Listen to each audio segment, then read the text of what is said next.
Chow, 3 decades, he wreaked havoc on the streets of Sydney.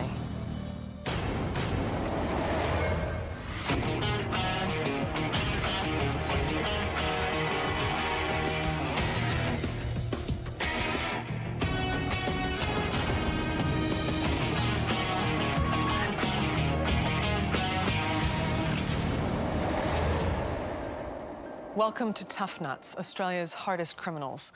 I'm Tara Moss. John Frederick Chow Hayes. The very name brought fear to the people of Sydney for 3 decades. For the first time on television, through dramatised scenes, first-hand accounts, and analysis of Hayes' life, Tough Nuts described in the New South Wales Criminal Register as robber, gangster, and thief. The term gangster had only recently been coined in the United States with the rise of organised crime figures like Al Capone and Charles Lucky Luciano. But this was no throwaway line. The police considered Hayes to be Australia's first gangster. Chow Hayes.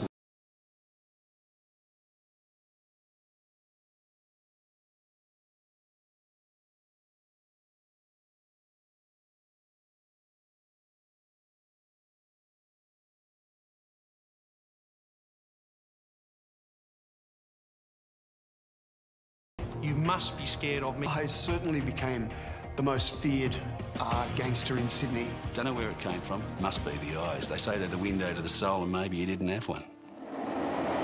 Hayes understood that his reputation for violence was the key to his criminal success. He bashed, clubbed, and murdered his way to the top of Sydney's crime scene in the 1930s, and he remained there for the next 3 decades. He was not afraid to kill in front of witnesses. His reputation always preceded him, and he knew that anyone who saw him at his worst would be loath to stand up in court and testify against him. Hayes reveled in the gangster lifestyle, yet his one true love, Topsy, was a squeaky clean housewife who stood by her man, despite being eyewitness. Believe that the real number is at least double that, including the gunning down of an unknown gangster outside a nightclub in Sydney. While painting Hayes for the prestigious Archibald Portrait Prize, artist Bill Leake asked him to confirm whether the bad eyesight story was true. When I was painting him, I said, Chow, I've heard some incredibly interesting stories about you, and I often wonder if they're true. And he said, it'd be all bullshit. And I said, I heard that there was a violent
Going to get what? Hayes became a remorseless, relentless killer. When we return, we'll examine his early years on the bleak streets of post-war Sydney, a place where poverty and crime appeared in equal parts. And in that grim environment, Hayes would meet his father just once. Now remember, he's not well, Freddie. I know. I just want to see him.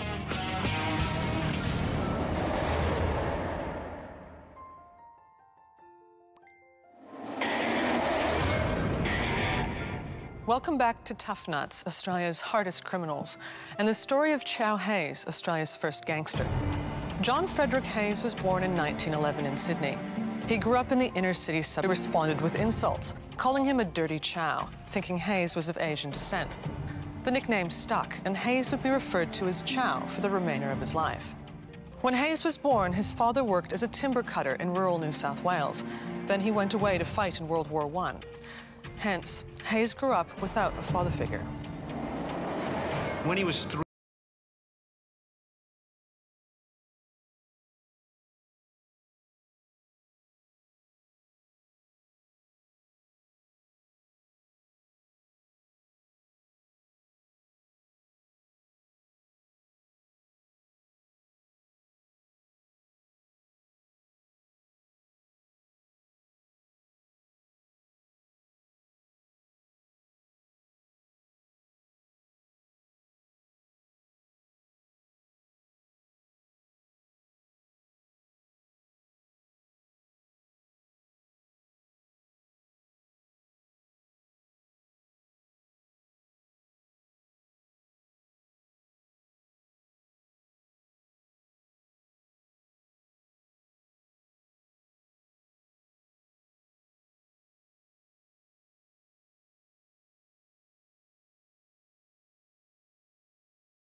on his own in being without a father figure, but he turned to crime. When we return, Chow Hayes meets up with Sydney's notorious razor gangs, and I'm not asking her to like it. I'm telling her to cop it sweet.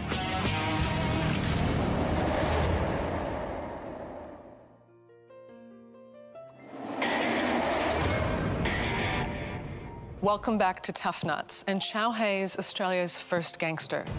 At 11 years of age, Hayes started running with a gang of youths, known as the Railway Gang.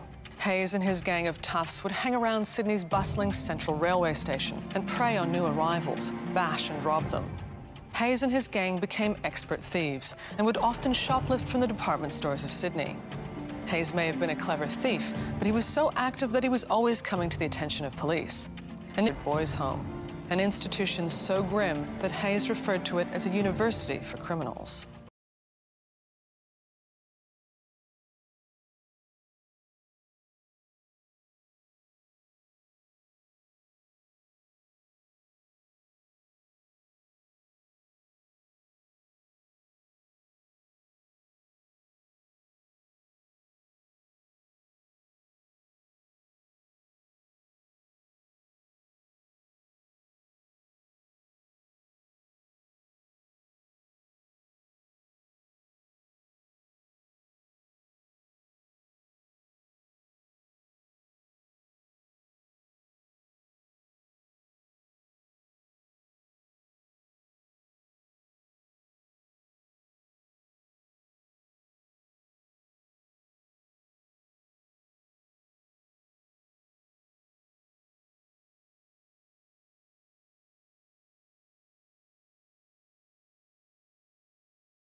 Effect, I've got a present for you, and immediately whacks him with the metal pipe across the head. He goes down, he's semi-conscious, and Hayes then kicks him and gives him a hell of a kicking, such that Green is actually in hospital for the next 4 weeks. It absolutely is one of the landmarks. Chow Hayes. Hayes moved into adulthood as Sydney's underworld was set to explode in what became known as the Razor Wars. Turf wars fought in Sydney's inner suburbs between criminal gangs wielding straight razors. To these men, an L-shaped scar on the cheek was a badge of honor. Hayes, too, carried a razor, but he instinctively understood that he needed to up the ante. If the most violent man in Sydney carried razors,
Anyway. A pretty lethal weapon. Yeah, very lethal. What happened next in your career? I got a gun then. Do you remember your first weapon? Yeah. What was it? 38. Chow Hayes was one of those. Chow's response to a razor would have been, pull a gun. This is what put him in a class separate from most others like him. Use the gun if necessary and shoot to kill.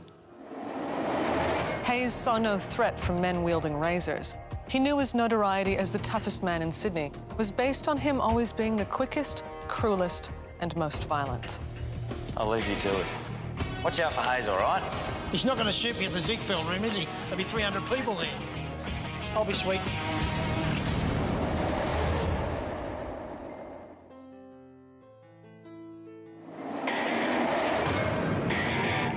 Welcome back to Tough Nut. Hayes had established himself as one of the most feared men in Sydney.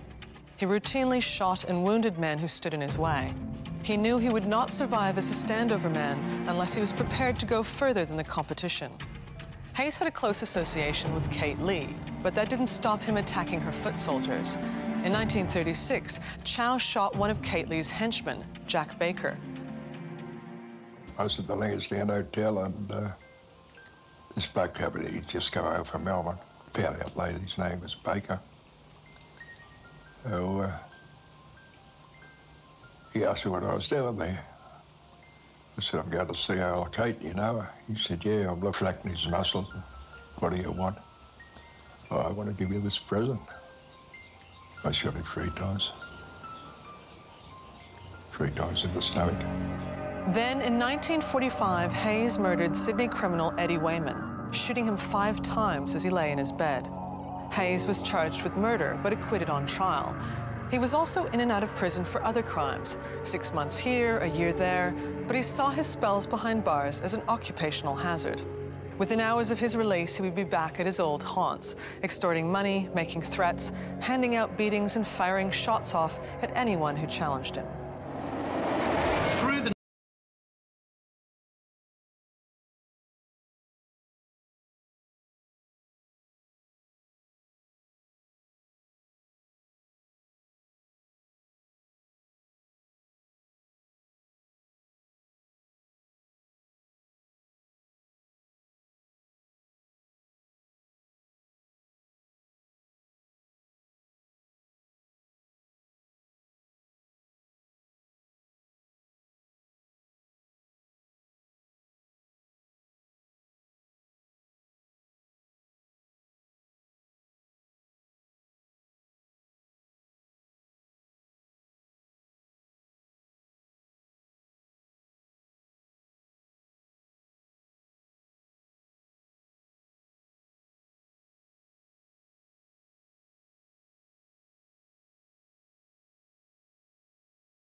Hayes went on the run, but was captured weeks later.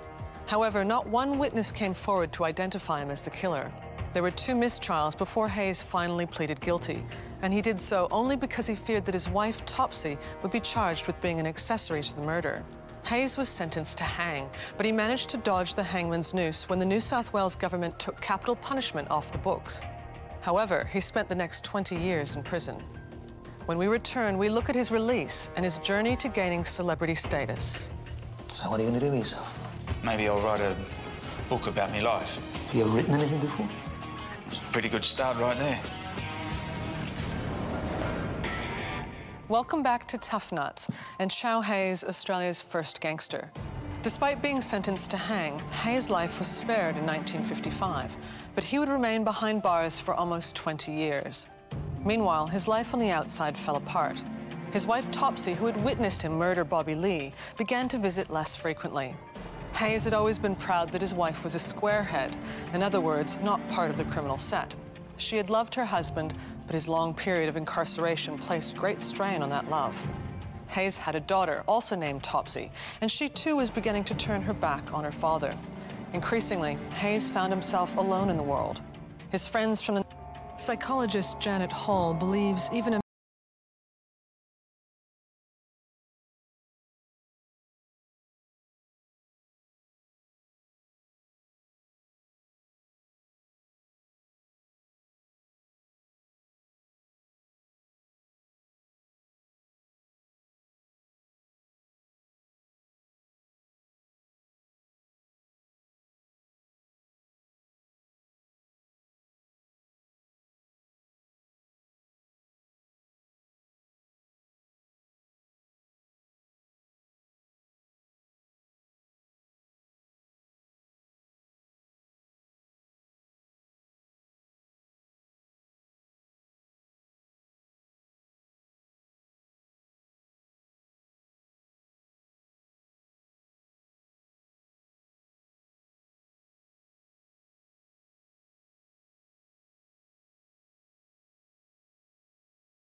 And Hayes found himself as a fish out of water.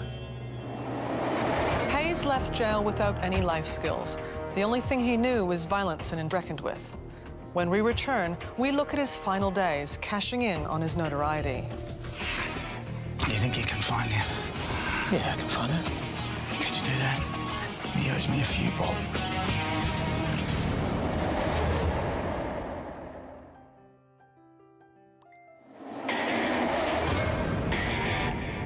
Welcome back to Tough Nuts and Chow Hayes, Australia's first gangster. In 1987, Hayes approached Australian journalist David Hickey. He wanted his story told. Initially reluctant, Hickey agreed to meet with him. He was interested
Does that strike you as odd?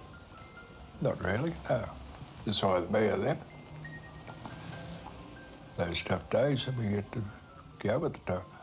Well, it wasn't really either you or them. You could have walked away from most of those. Oh. His grave completely unrepentant. Nearing his death, he remarked to Bill Leake that he measured the worth of a man by the number of people at his funeral. If the cemetery was full of mourners, Hayes believed the man had lived a full life and been respected by his peers. Hayes was buried in a simple ceremony in front of just 5 people. The old gangster who had murdered his way to the top of Sydney's mean streets was gone, and despite his notoriety, few cared when he died. See you next time on Tough Nuts, Australia's hardest criminal.